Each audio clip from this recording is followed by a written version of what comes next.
Mesdames et messieurs, bonsoir. Bienvenue sur cette émission où il sera essentiellement question de la production de l'énergie électrique en dépit des nombreux efforts du gouvernement.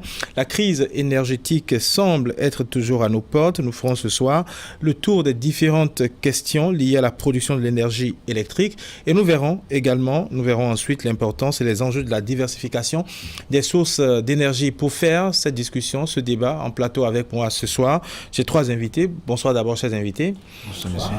Monsieur Dahomey Edouard, vous êtes conseiller technique du ministre de l'Énergie. Bonsoir, merci d'avoir accepté notre invitation. Bonsoir. Juste à côté de vous, monsieur Kenaloussi Oussou Norbert, vous êtes le directeur technique de la communauté électrique du Bénin. Bonsoir. Bonsoir, monsieur le journaliste. Et puis enfin, mon troisième invité, c'est Basile Bédi Polycarpe, expert en énergie à l'autorité de régulation de l'électricité. Monsieur Bédi, bonsoir. Bonsoir, monsieur. Alors, chers invités, pour commencer, nous allons parler d'abord de la production électrique et des sources actuellement utilisées par le Bénin. Je vais commencer justement par vous, monsieur Dahomey Edouard. Qu'est-ce qu'on doit comprendre par production électrique? Alors, l'électricité que le consommateur béninois, qu'il s'agisse du client individuel, de l'industriel, l'électricité que ce consommateur utilise lui arrive à travers un réseau électrique qui relie des centrales de production à ses consommateurs individuels. Ce réseau peut faire de très longues distances. L'énergie que nous utilisons peut venir de plusieurs milliers de kilomètres. C'est cette électricité que nous consommons au Bénin vient essentiellement des pays voisins parce que la production à l'intérieur du pays est en quantité limitée et le principal fournisseur du Bénin est le Nigeria. Donc nous avons des réseaux de plusieurs milliers de kilomètres qui peuvent amener l'électricité produite dans des centrales au Nigeria vers les consommateurs béninois. Monsieur Kenaloussi Oussou Norbert, vous êtes le directeur technique de la CEB. Quelle est justement l'implication de la CEB dans la production de l'énergie électrique au Bénin aujourd'hui? Avant de répondre à votre question, je vais juste faire un petit complément pour dire que la production de l'énergie électrique, c'est la transformation d'une énergie primaire en une énergie secondaire que nous appelons communément énergie électrique. Cette énergie primaire-là peut être de l'eau. Quand c'est de l'eau, on parle de centrale hydroélectrique. Ça peut être du gaz. Quand c'est le gaz, soit c'est une turbine à combustion ou bien c'est une turbine à vapeur. Mais dans ce cas, l'élément additionnel qu'on utilise, c'est de la vapeur. Donc on prend du gaz pour chauffer l'eau à une température élevée et la détente de cette vapeur-là tourne un alternateur via une turbine pour donner l'énergie électrique. Mais il y a aussi l'énergie d'origine solaire. Dans ce cas-là, on mobilise des panneaux photovoltaïques pour produire de l'énergie électrique. Maintenant, venons à l'implication de la CEB dans cette activité. La CEB est l'institution qui a été créée par les deux États en 1968 et qui a pour rôle de mettre à disposition l'énergie pour les deux pays, le Togo et le Bénin. De ce fait, elle a construit des lignes haute tension par l'appui des États et des partenaires techniques financiers pour mettre cette énergie à disposition du Togo et du Bénin. Et cette énergie qu'elle met à disposition, elle change les paramètres. Les deux paramètres fondamentaux sont le courant et la tension. Quand elle transforme ça, elle met maintenant à disposition des distributeurs nationaux. Le distributeur national au Bénin, c'est la SBE et au Togo, c'est la CET. Donc voilà le rôle que joue la CEB dans ce processus. Monsieur Basile Bédi, de l'autorité de régulation de l'électricité, je crois que l'essentiel a été dit. Avez-vous quelque chose à compléter? Qu'est-ce que nous devons comprendre par production électrique? Non, ce qu'ils ont dit, la définition est exacte.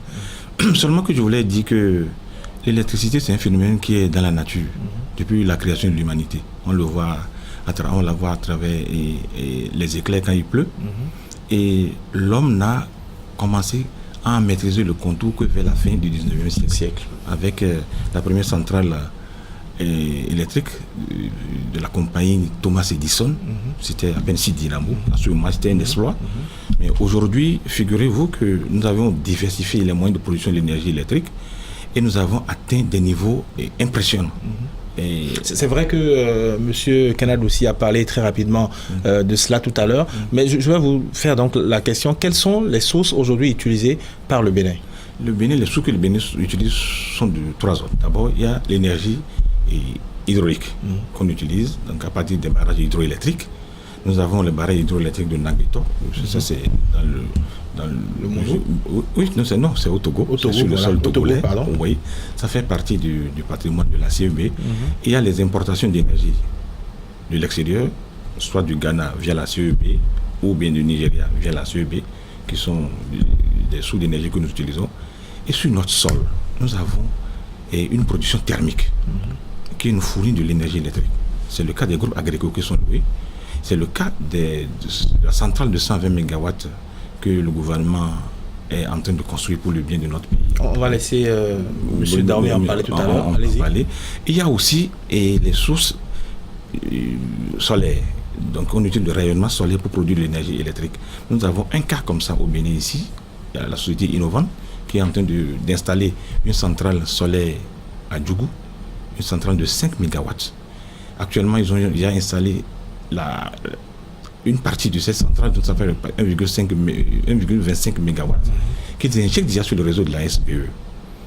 Et ces sources solaires permettent également de prendre en compte une bonne partie de notre population. Voyez-vous, le taux d'électrification de notre pays se situe autour de 33%. Donc il y a au moins 70% des Béninois qui sont hors réseau, qui ne sont pas connectés à un réseau électrique de la SBE. À ceux-là, une réflexion particulière a été faite et elle consiste à leur fournir de l'énergie par le biais des kits solaires. Et ces zones peuvent être catégorisées en 2 groupes.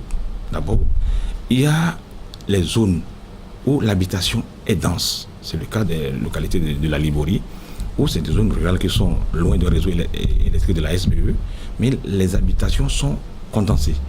Là, on peut mettre une mini-centrale, c'est-à-dire une mini-centrale de kits solaires d'une certaine puissance, et tirer des câbles pour aller prendre les abonnés qui sont dans le village.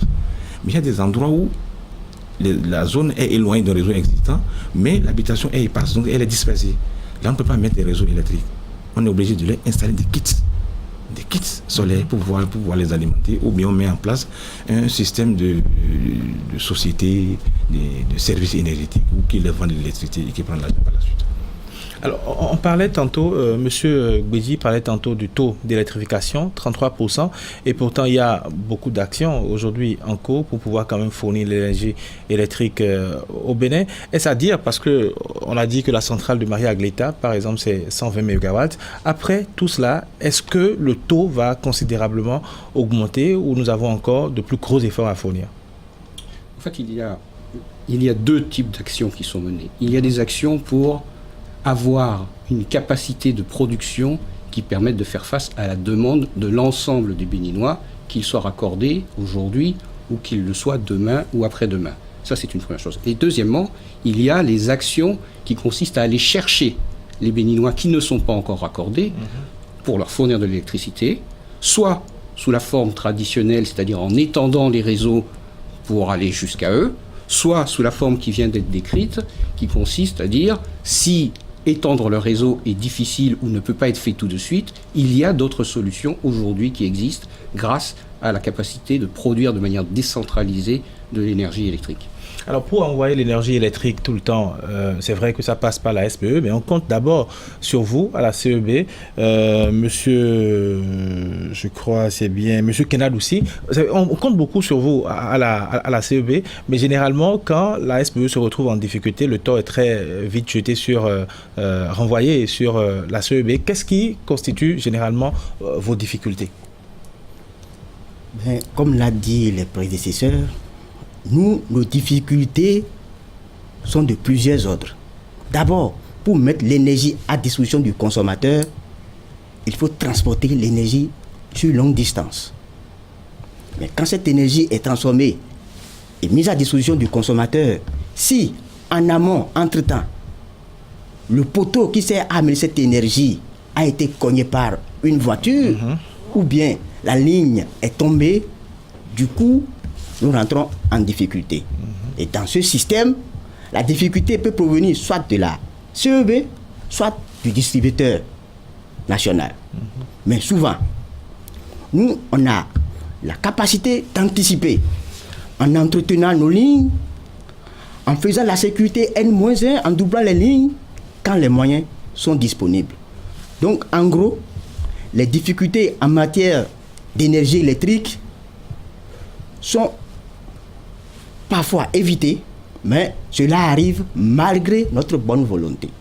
Alors, Monsieur Basile Bédji, c'est vrai qu'on parlait des difficultés de la CEB, mais quand on prend les différentes sources d'approvisionnement aujourd'hui, est-ce qu'il y a des difficultés spécifiques liées à ces différentes sources? Oui, et lorsqu'on considère les sources d'approvisionnement en énergie électrique que nous utilisons dans notre pays, les sources en elles-mêmes, de façon intrinsèque, ne présentent pas de difficultés. Les difficultés viennent soit des aléas climatiques, soit de notre comportement à conduire ces sources.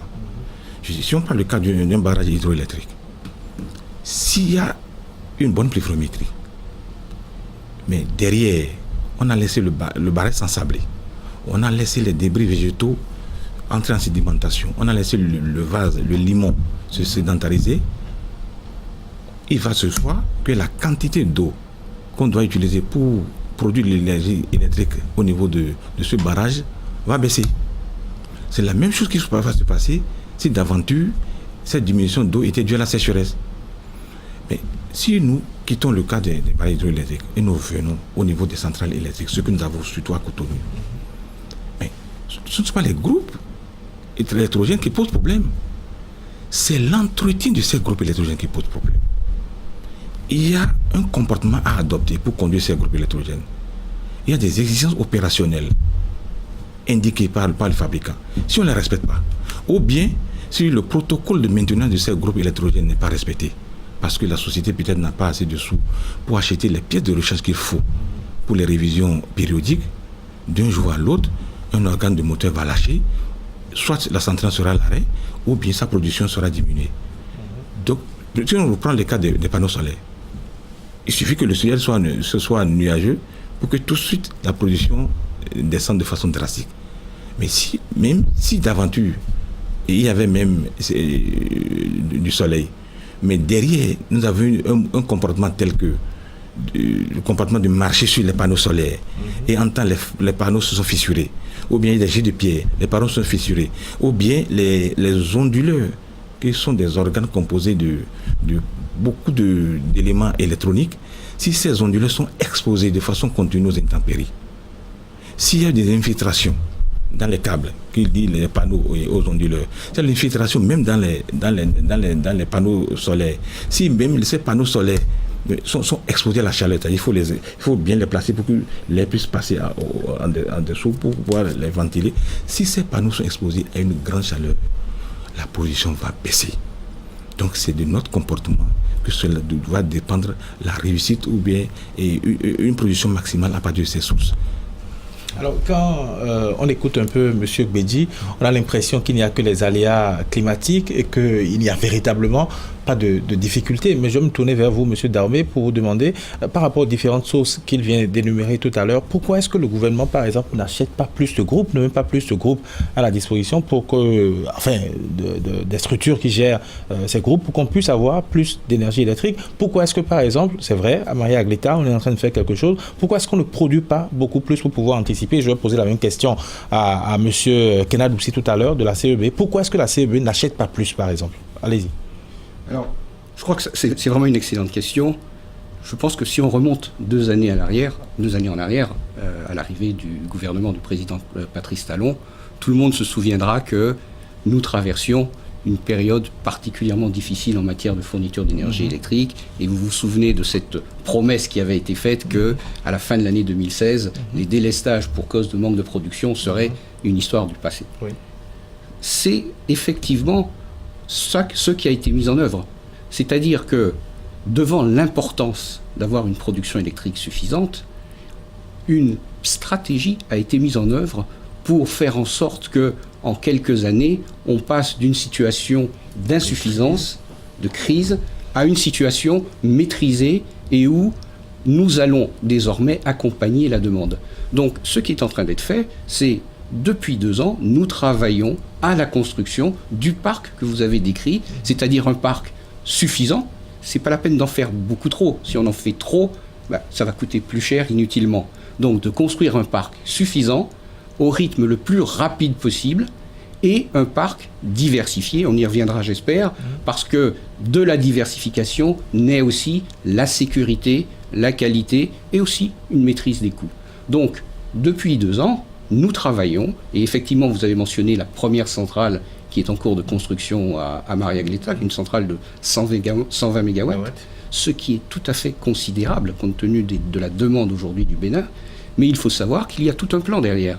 Il y a une deuxième centrale dont la construction devrait commencer d'ici la fin de l'année et qui devrait être en service fin 2019, début 2020. Donc c'est après-demain. La première centrale, ce sera l'année prochaine, l'autre centrale l'année suivante. Et il y a encore une autre centrale dont la construction doit aussi commencer cette année. La deuxième centrale dont je vous ai parlé, c'était 140 MW. L'autre centrale dont je vous parle, c'est 30 MW. Mais quand on ajoute tout cela, on sera en mesure de faire face. Mais là, on a pris les mesures, je veux dire, d'urgence. L'extrême urgence, c'était les 6 premiers mois. Les mesures d'urgence, c'est la construction des centrales dont je viens de vous parler. Et puis après, il y a tout un travail pour rééquilibrer, c'est-à-dire ne pas avoir que des centrales thermiques, mais aussi avoir d'autres sources de centrales. Les centrales photovoltaïques dont tu as parlé, il y a 2 projets très significatifs sur lesquels nous travaillons. Un, avec l'appui de MCA, un de nos partenaires financiers, techniques et financiers, pour construire 45 MW en solaire et qui seront raccordés au réseau. Un autre avec l'Agence française de développement, où nous allons construire 25 MW. Quand on prend appui sur ce qu'a dit tout à l'heure M. Gbedji, concernant justement les aléas climatiques, quand on prend les panneaux photovoltaïques, est-ce que ce ne sera pas un investissement un peu trop lourd? Non.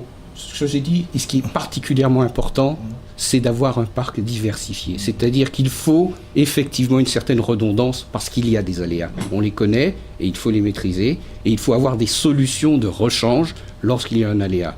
Mais l'énergie solaire est aujourd'hui compétitive. Donc, il est intéressant de mettre une énergie solaire en quantité significative sur le réseau. Alors, M. Kenadoussi Norbert, pourquoi est-ce que la CEB n'achète pas un peu plus ou n'envoie pas un peu plus que ce qu'elle envoie déjà au Bénin? La question est très excellente. Ou c'est toujours lié à la pluviométrie? Disons que la source principale de la CEB, depuis sa création en 1968, les États ont mis un focus sur les importations. L'importation de l'énergie en dehors des 2 pays, le Togo et le Bénin. Et la première importation a commencé par le Ghana en 1973. Donc les 2 États ont construit 168 km de ligne du Togo jusqu'au Bénin pour alimenter ces 2 pays. Et pour vous dire, dans ces années-là, on importait 24 MW seulement. Mais au jour d'aujourd'hui, nous sommes à près de 500 MW. Qu'est-ce que la CEB a fait? La CEB, en voulant diversifier les sources et aller chercher encore de l'énergie au Nigeria, et a construit une ligne 330 000 volts pour amener de l'énergie du Nigeria. D'aujourd'hui, on importe du Nigeria 260 MW. 200 MW pour la CEB et 60 MW pour l'État béninois via SBE, par une action très stratégique menée par le gouvernement. Et en local, la CEB dispose de la turbine de Nagbeto dont le collègue de l'ARE a parlé et de 2 turbines à gaz qui font simplement au total 105 MW. Mais ça n'est pas suffisant en face de 500. Du coup, pour mettre davantage de sources à disposition, il faut des ressources financières. Et la mobilisation de ces ressources ne peut venir que par les États. Étant donné qu'ils ont mis l'emphase sur les importations, la CEB a opté pour ça, pour rester dans le coût acceptable pour les populations. Alors, c'est vrai qu'on parle de la diversification des sources. Vous avez parlé de la création de la CEB qui remonte à des décennies. Mais pourquoi est-ce que depuis, nous sommes toujours à l'énergie électrique que nous avons là, conventionnelle, le solaire, et puis, quelle source nous avons encore? Je crois que nous avons 3, l'hydroélectrique. Pourquoi est-ce qu'on n'est pas allé vers d'autres sources? À part le solaire, à part ce que nous utilisons déjà, pourquoi est-ce qu'on ne peut pas aller vers d'autres sources? Est-ce que par le passé, il y a eu des réflexions qui ont été faites? Quelles ont été les démarches et tout? Après, je vais donner la parole aux deux autres invités. Exactement. Il y a eu beaucoup de réflexions dans le domaine énergétique au Bénin. Il y a eu au moins 4 centrales hydroélectriques qui ont été identifiées. Je vais citer Adjarala, je vais citer Ketou Dogo, je vais citer Vosa, et puis Tetetou dans le Togo qui a été identifié, qui peuvent mettre sur le réseau environ 450 MW, mais les moyens financiers n'étant pas au rendez-vous, les États n'ont pas pu réaliser ces installations dans le temps. Mais au jour d'aujourd'hui, je pense que les États se battent pour réaliser au moins Adjarala et puis passer à autre chose. Monsieur Dahomey, d'abord, avant vous, Monsieur Guedji, est-ce que le Bénin peut aller aujourd'hui vers de nouvelles sources de production de l'énergie électrique?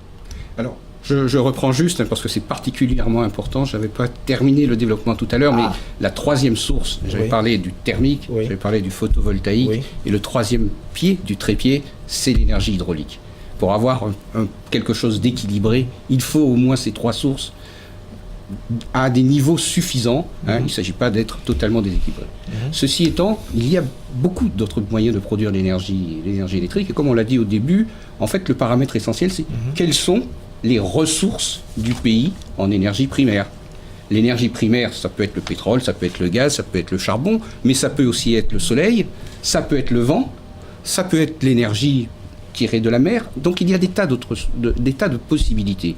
Et je crois que tout le travail qui a été fait et qui est en train d'être fait par le gouvernement, c'est justement d'analyser le potentiel et d'en tirer parti. Par exemple, on parle de biomasse, quand on remplace finalement l'énergie primaire qui est le pétrole ou le charbon par des déchets par exemple, ou par des productions agricoles, des noix ou des choses de ce genre-là qu'on fait brûler. La biomasse est une source d'énergie primaire qui peut être développé au Bénin. Il s'agit juste de le faire maintenant, d'être capable de le faire dans des conditions de qualité et de compétitivité suffisantes, et nous y travaillons. Il y a un projet biomasse actuellement en cours de développement. Mais ça fait quand même une vingtaine d'années, si je ne m'abuse, qu'on parle de biomasse, mais ça n'a jamais été une réalité. Comme toutes les énergies renouvelables, leur compétitivité s'améliore progressivement. Le conventionnel, c'est-à-dire le gaz, le pétrole, ça fait des décennies qu'on produit avec, et on a abouti à un niveau de technologie qui permet de produire de manière extrêmement compétitive. Les énergies renouvelables sont jeunes, photovoltaïque, éolien, biomasse, sont jeunes, et c'est pour cela qu'elles progressent à toute vitesse. Il y a 5 ans, on n'aurait pas dit que le photovoltaïque était compétitif, ou il y a 10 ans, aujourd'hui, il l'est devenu, et demain, il le sera encore plus. Et pour la biomasse, ça va être le même processus qui se déroulera. Monsieur Guedji, sur ces réflexions, les réflexions pour aller à d'autres sources d'énergie? Oui, voilà, je voulais nous inviter à la prudence. Moi, je suis du côté de l'autorité de régulation de l'électricité, et l'une des missions que l'État a assignées à notre institution, c'est de protéger l'intérêt général. Lorsqu'on parle de sources de production d'énergie électrique, il faut tenir compte de 2 paramètres. D'abord, l'équipement qui va produire l'énergie électrique et la source primaire qui sera utilisée.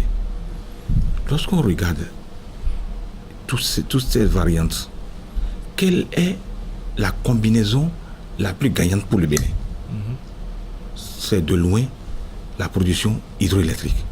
C'est pour ça que je voulais dire, si nous voulons sortir de ces difficultés dans lesquelles nous sommes, nous devons miser nos efforts d'abord sur les barrages hydroélectriques que nous avons en étude et que depuis des années nous n'avons pas encore construit. Donc on doit d'abord développer la filière hydroélectrique, et après ça on va voir quelle est la source la plus rentable qui vient. Et si on regarde dans les documents, c'est entre la production thermique avec le gaz ou bien le charbon. C'est entre les deux. Mais le charbon, le coût d'exploitation d'une centrale à charbon est plus abordable qu'une centrale à gaz.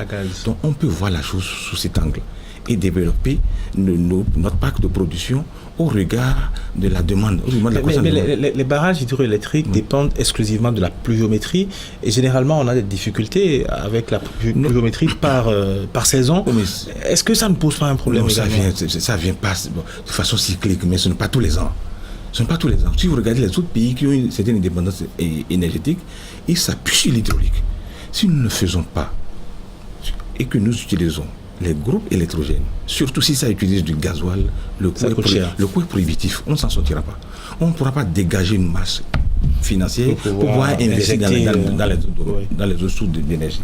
Si je reviens au cas de l'énergie solaire, parce que souvent on en parle, et M. Daoumi vient de le dire, le coût était inaccessible il y a quelques années. Mais ça dégringole, ça diminue. J'espère que ça va continuer de diminuer jusqu'à ce qu'on soit dans un cas où une centrale solaire serait financièrement rentable, si on se met du côté du promoteur. Mais l'énergie solaire a un autre problème. C'est que la production injectée sur le réseau ne respecte pas toujours la variation de la demande. Ça injecte. Il y a une production brute qu'on envoie, qu'on n'arrive pas à réguler au regard de la demande. Et le taux de charge de l'énergie solaire est relativement bas. C'est-à-dire, quand vous prenez une période donnée, l'énergie qu'on arrive à produire à partir de ces sources est vraiment en deçà de l'énergie qu'on aurait pu produire si la centrale avait fonctionné à sa pleine puissance. Si on me réfère au réseau électrique de la France, avec les chiffres du réseau RTE, c'est-à-dire le réseau de transport d'électricité de 2014, la France a près de 11 700 MW d'éolien sur son sol et 6 800 MW de solaire. Mais le facteur de charge des centrales solaires, c'est 13% et 23% pour les centrales éoliennes. Donc il faut voir cet aspect de la chose.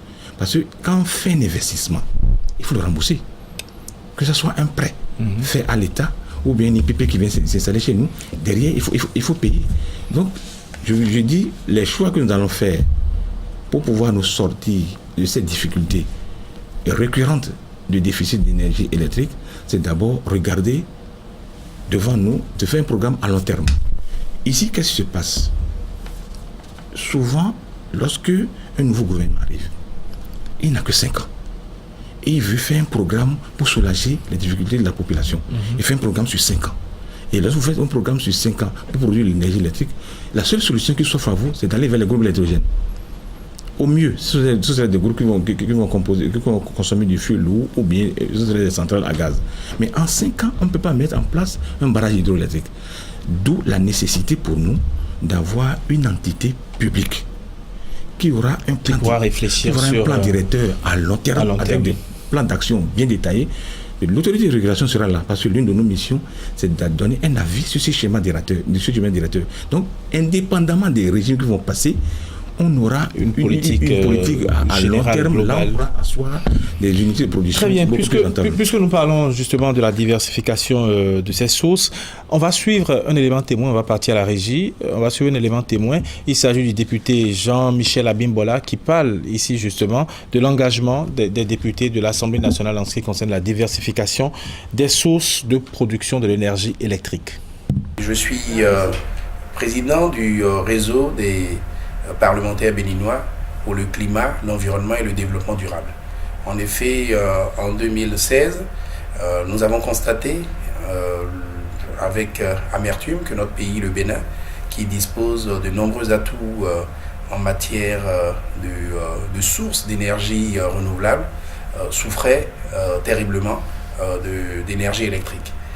Nous avons donc, avec l'appui et l'aide du Parlement du climat, nous avons mis sur pied ce réseau qui regroupe une trentaine de députés, toutes tendances confondues, de la 7e législature.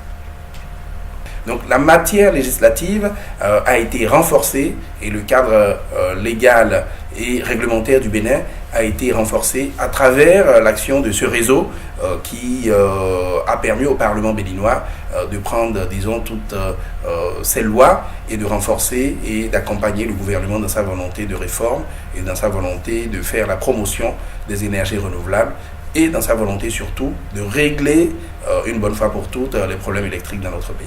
C'est l'occasion, comme je l'ai dit, de remercier tous ces partenaires qui ont été, c'est vrai, les partenaires de notre réseau, mais surtout plus largement les partenaires de notre pays, le Bénin.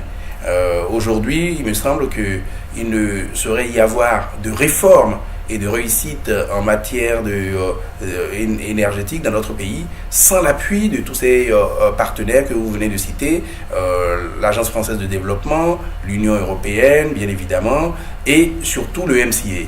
Tout le monde sait que le deuxième compact que notre pays a obtenu de l'État américain est consacré exclusivement au secteur de l'énergie pour pouvoir permettre, disons, une meilleure régulation du secteur de l'énergie, pour pouvoir permettre une meilleure organisation du secteur de l'énergie dans notre pays, entre autres en renforçant, en créant et en renforçant l'autorité de régulation de l'énergie dans notre pays, l'AREE.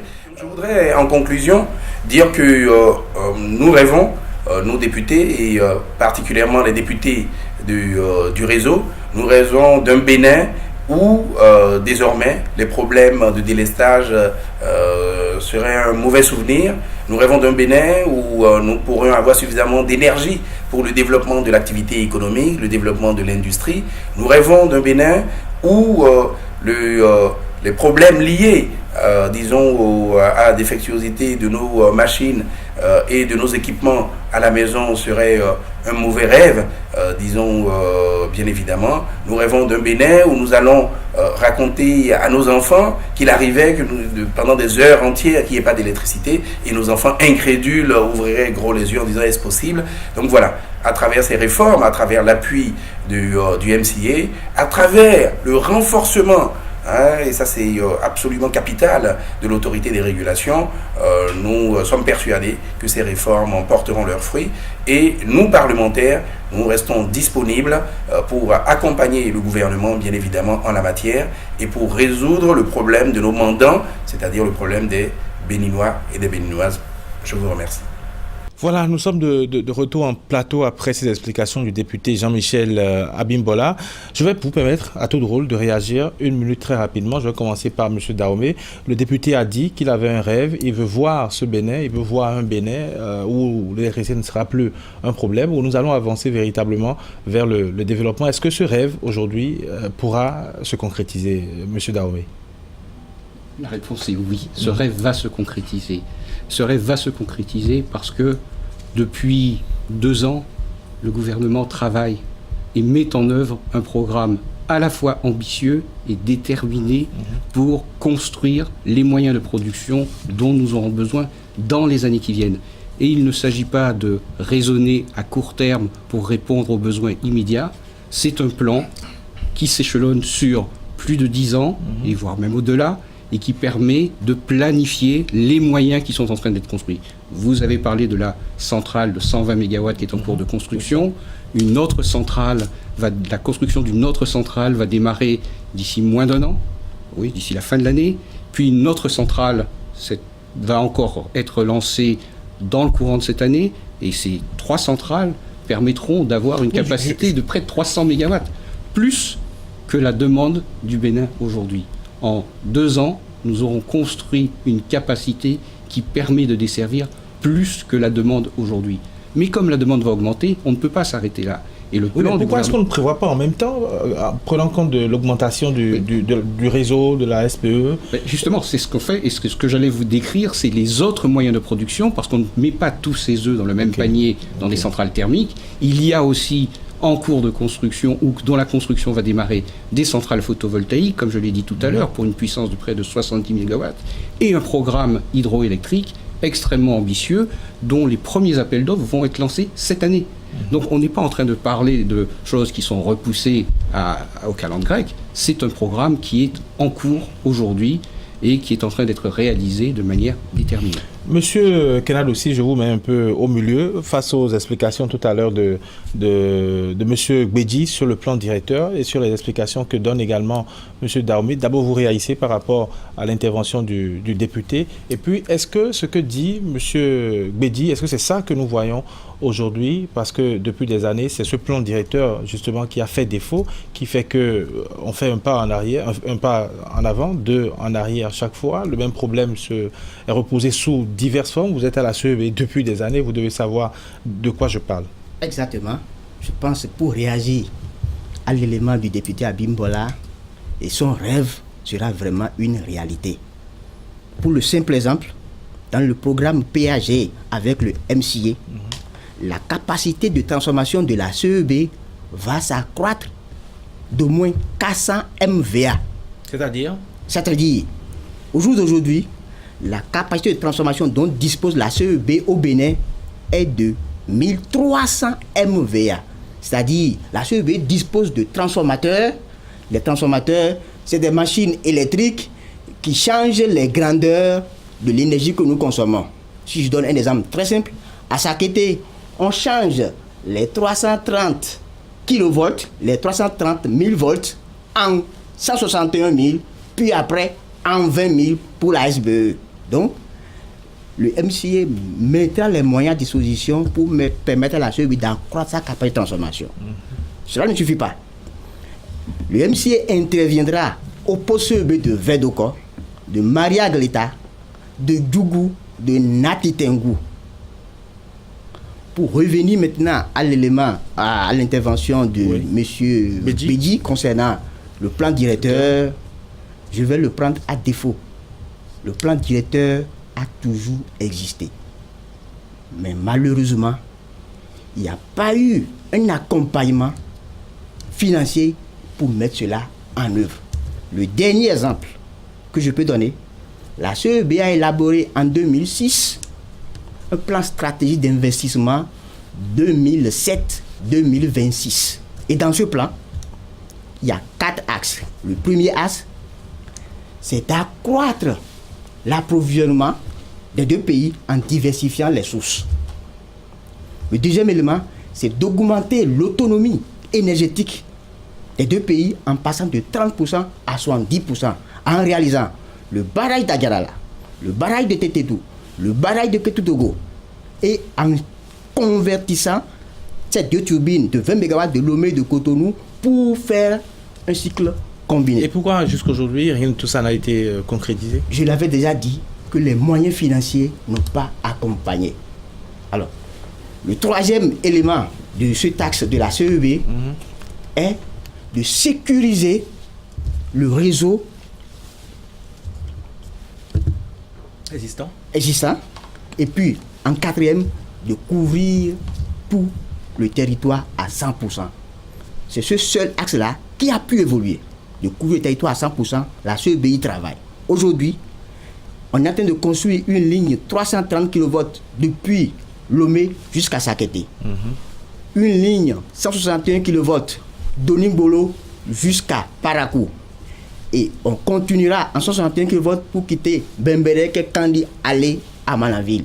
Et il y a encore, sous l'action du gouvernement, les études qui ont démarré pour la ligne qui va partir de Natitengu, aller à Porga, en passant par Tangueta, bien sûr, et rejoindre le Togo, Tapan.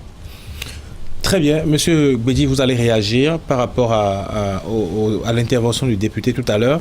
Et vous allez me dire aussi si les explications fournies tout à l'heure par monsieur Dahomey, si ça vous permet, si ce qu'il a dit vous permet de définir ou d'analyser que la politique aujourd'hui mise en œuvre, la politique énergétique, est durable. Merci. Par rapport à ce que le député vient de dire, son rêve sera une réalité, ce n'est pas impossible. Si nous regardons ce qui se passe au niveau de notre continent, tous les pays du Maghreb ont un taux de couverture de plus de 90% de leur territoire. La Tunisie. Quel a été leur secret? Voilà. Par benchmarking, allons à leur école pour voir comment ils en sont arrivés là. Il y a la Tunisie qui est un bel exemple. Le Maroc également. Voilà, le Maroc avec l'ONE, qui est une fantastique société de production de distribution de l'énergie électrique. On peut copier leur exemple. Parce que si nous voulons changer les résultats que nous obtenons aujourd'hui, c'est que nous devons changer la façon dont nous nous comportons depuis des années. Voilà. Quand je parlais tout à l'heure de plan directeur, je ne parlais pas de la CEB. Non, la CEB est un plan directeur. Depuis sa création. On parlait bien entendu de la politique énergétique en général. En général, voilà. Donc moi, je parle de la politique énergétique nationale. Oui. Je suis redescendu d'un cran. C'était bien ça ma question aussi, mais bon, monsieur Kenad aussi a voulu je suis descendu d'un cran. ramener ça au niveau de la CEB. Je parle du Bénin. Oui. Le gouvernement est en train de faire des efforts pour mettre en place des moyens de production d'énergie électrique.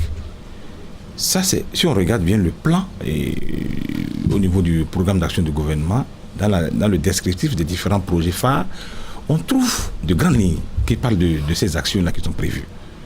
Mais on va justement parler de ces actions parce qu'il nous reste environ 10 minutes. Oui, mais je vous laisse finir très rapidement. Je vais faire rapidement, mais ce dont je parle ici, c'est que on n'a pas encore cette structure sur le plan national qui va fédérer tous les moyens de production et être une entité autonome qui va penser la politique de production d'énergie électrique. C'est la SBE qui s'en charge. Mais la SBE, avec sa capacité d'entraînement qui a dépassé, la SBE n'a pas les moyens financiers pour faire face à cette réalité. Il nous faut créer une nouvelle société, lui donner les moyens. Ça peut être une société d'économie mixte, mais il faut que l'État soit majoritaire. Il faut que l'énergie, c'est un secteur stratégique. Pour penser justement la politique énergétique. C'est indispensable. Le gouvernement fait des efforts, mais il faut que ça rentre dans ce cadre-là. Justement, ces efforts, quand on prend en compte ces efforts qui sont faits aujourd'hui, il y a le MCA qui appuie beaucoup le Bénin depuis déjà des années. On va suivre un extrait. Il s'agit de M. Joël Akouan. Il est le directeur des opérations de MCA. Il va intervenir ici sur les efforts fournis par le MCA également dans le cadre de l'amélioration de la production de l'énergie électrique au Bénin. On va sur cet élément et puis on va revenir pour parler justement des grands axes contenus dans le PAG pour accroître la capacité énergétique du Bénin. On suit. MCA Bénin 2, c'est 403 millions de dollars américains. Et il convient de rappeler que cet accord de don que notre pays a signé le 9 septembre 2015 avec les États-Unis d'Amérique est rentré en vigueur depuis le 22 juin 2017. Cet accord de don est consacré entièrement au secteur de l'énergie et ça se décline en 4 grands projets. Le projet réforme des politiques et le renforcement des institutions, le projet production d'électricité, le projet distribution de l'électricité et le projet accès à l'électricité hors réseau. Il convient de rappeler que la mission de MCA Bénin 2 est de mettre à disposition une énergie électrique efficace et fiable pour une croissance économique forte et durable. L'objectif, en effet, du projet production d'électricité est d'accroître les heures d'opération des entreprises et des services publics, de réduire la dépendance vis-à-vis des sources d'énergie coûteuses, de réduire les pertes des produits et biens périssables, d'améliorer l'accès des usagers. Ce projet production de MCA Bénin 2 vise à augmenter la capacité nationale de production d'énergie électrique d'environ 46 MW, notamment à travers la construction de centrales solaires photovoltaïques qui nous fourniront 45 MW. Et ces constructions se feront dans les villes de Boikon, Parakou, Djougou et Natitengu.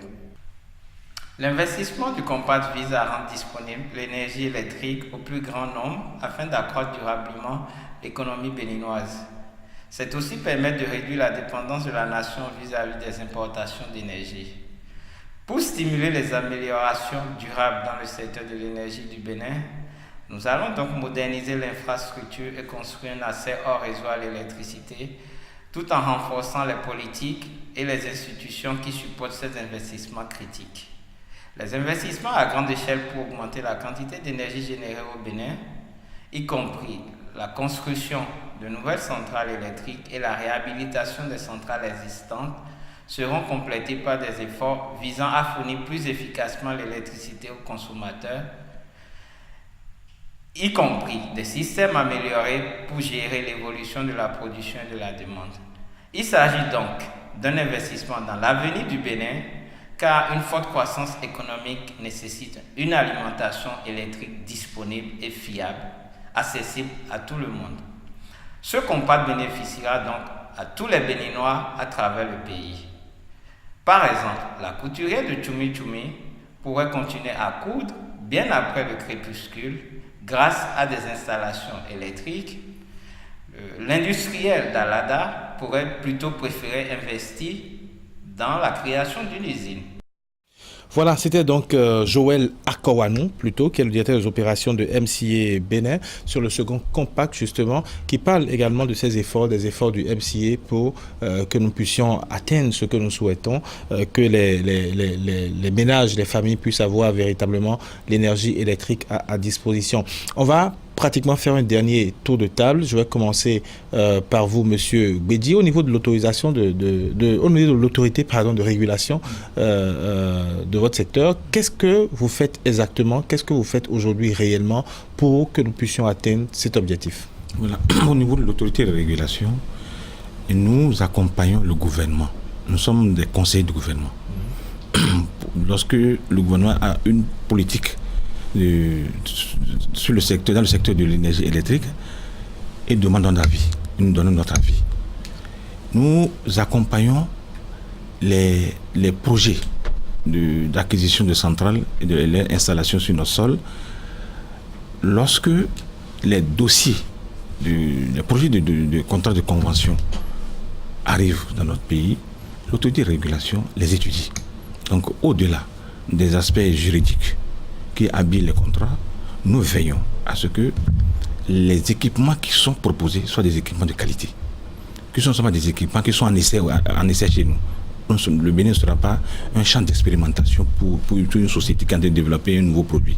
Il faut que ces produits aient déjà fait leurs preuves ailleurs. Nous regardons surtout le combustible qui sera utilisé, parce que ça ne servira à rien de mettre en place une unité de production de l'énergie électrique et que le combustible manque.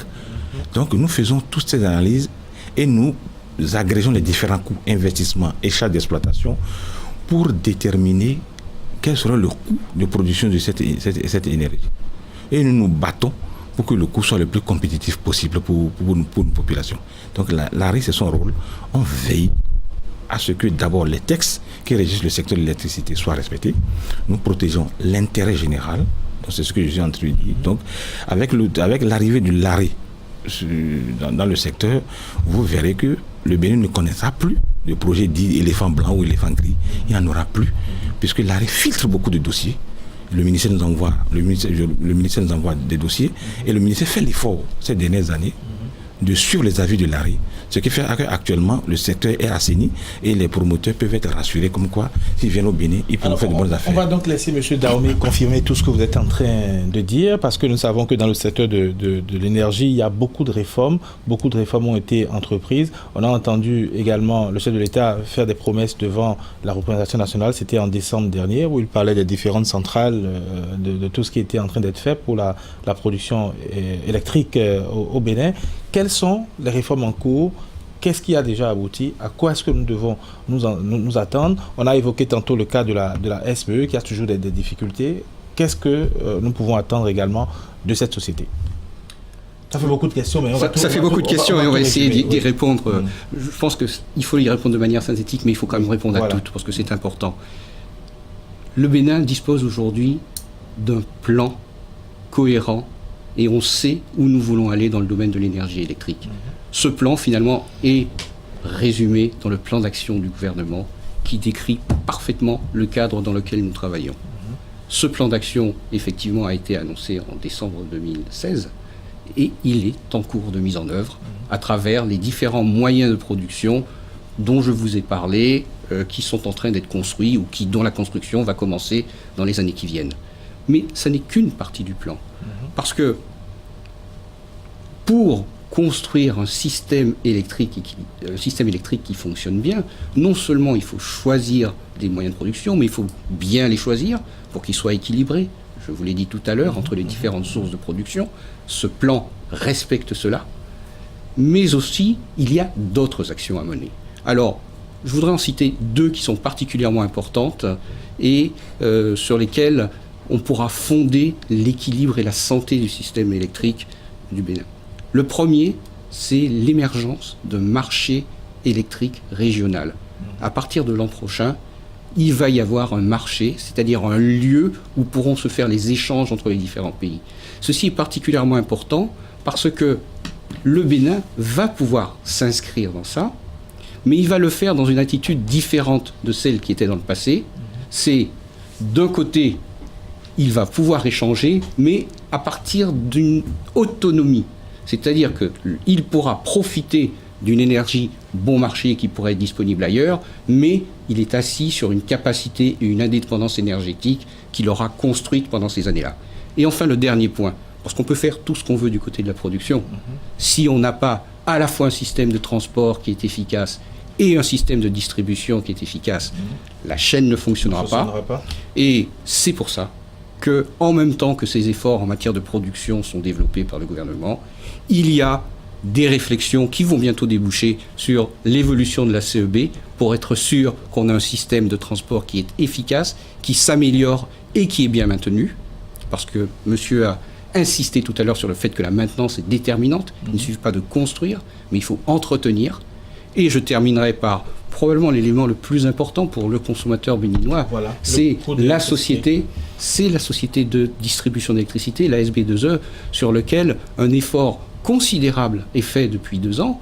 Et ils se sont mobilisés. Alors ça prend du temps, parce que ce sont des comportements à changer, ce sont des habitudes à changer, mais il y a vraiment des actions déterminées, à la fois en matière d'investissement en distribution, de la même façon que j'ai parlé des investissements en production, mais aussi en matière de comportement, c'est-à-dire apprendre à maintenir régulièrement. Nous sommes pratiquement à la fin de cette émission, mais je vais vous poser une question, vous allez répondre simplement. L'électricité va augmenter dans les mois à venir, dans les années à venir, de prix? Le prix de l'électricité. Alors, l'électricité, c'est qualité et coût. Les deux vont ensemble. Je crois que nous nous battons pour qu'il y ait une électricité de qualité au meilleur coût possible. Et je crois que c'est le couple des deux qui est important. On va vous laisser terminer 1 minute parce que nous sommes déjà pratiquement à la fin de cette émission. Je vais vous laisser conclure et je vais vous laisser également réagir sur une actualité qui est passée il n'y a pas très longtemps. On a appris quand même que la CEB n'a plus le monopole, je crois, de la vente de l'énergie électrique. En tout cas, expliquez-nous ça très rapidement et puis vous allez clôturer cette émission. Je pense que ce que vous avez dit est exact. La CEB n'a plus le monopole de la production de l'énergie ou de l'importation. C'est une très bonne chose. Le conseiller du ministre vient de dire tout à l'heure qu'il y a un marché régional qui vient de se mettre en place. Oui. C'est une anticipation. La CEB se focalisera sur le transport de l'énergie et mettra en place le boulevard pour véhiculer l'énergie au peuple béninois partout où il se trouve sur le territoire. Et d'ailleurs, nous faisons 50 ans dans les jours à venir et cette question va être discutée. Merci beaucoup à vous, chers invités. Nous sommes pratiquement à la fin de cette émission. Je rappelle que nous avons abordé la plupart des questions liées à la production et forcément également à la distribution de l'énergie électrique au Bénin, en plateau. Avec moi, M. Dahomey. Vous étiez Dahomey Edouard, vous êtes le conseiller technique du ministre de l'Énergie. Merci d'être passé. M. Kenad aussi Norbert de la CEB, directeur technique de la CEB. Et enfin, Basile Béji, Polycap, expert en énergie et à l'autorité de régulation de l'électricité. Chers téléspectateurs, merci de nous avoir suivis et à bientôt.